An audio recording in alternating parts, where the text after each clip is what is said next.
Aklat ng Lucas, chapter 18, verse 18 to 30. Ang lalaking mayaman. Isang lalaking may tungkulin sa bayan ang nagtanong kay Jesus, "Mabuting guro, ano po ang dapat kong gawin upang magkamit ng buhay na walang hanggan?"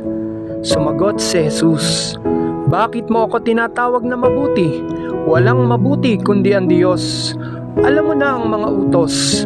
Huwag kang mangangalunya, huwag kang papatay, huwag kang magnanakaw, huwag kang magsisinungaling sa iyong pagsaksi, igalang mo ang iyong ama't ina."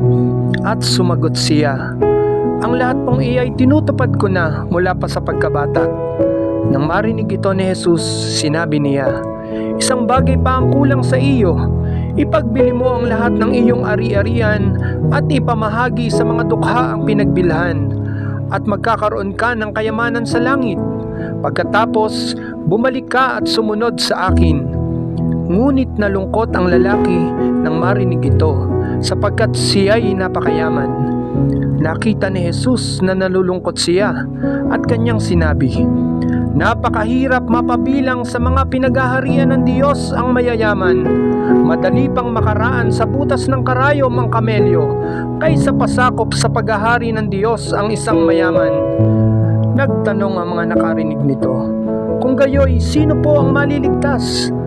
Tinugon sila ni Jesus, "Ang hindi magagawa ng tao ay magagawa ng Diyos."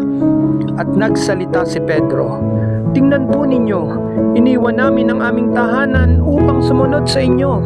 At sinabi sa kanila ni Jesus, "Tandaan ninyo ito, walang taong nag-iwan ng tahanan, asawa, mga kapatid, mga magulang, o mga anak, dahil sa paghahari ng Diyos na di tatanggap na makapupong higit sa panahong ito, at ng buhay na walang hanggan sa panahong darating."